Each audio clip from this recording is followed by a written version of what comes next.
ഒരിടത്ത് 4 മെഴുകുതിരികൾ ജ്വലിച്ചുകൊണ്ടിരുന്നു. ഒന്നാമത്തെ മെഴുകുതിരിയുടെ പേര് സമാധാനം എന്നാണ്.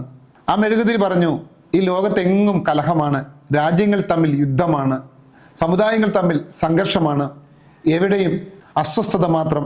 അതുകൊണ്ട് ഞാൻ ഈ ലോകത്ത് നിൽക്കുന്നില്ല. സമാധാനം എന്ന മെഴുകുതിരി മെല്ലെ അണഞ്ഞു.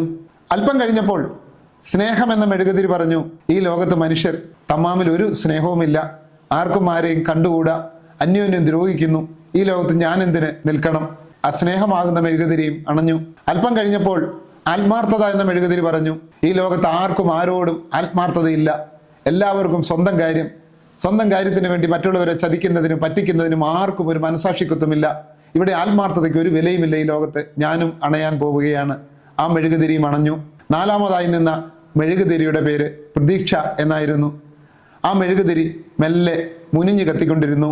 മറ്റുള്ളവർ നഷ്ടപ്പെട്ടാലും അണഞ്ഞു പോയാലും എനിക്ക് ജ്വലിക്കാനാവുന്ന അത്ര നേരം ഞാൻ ജ്വലിക്കുമെന്ന ആഗ്രഹത്തോടെ.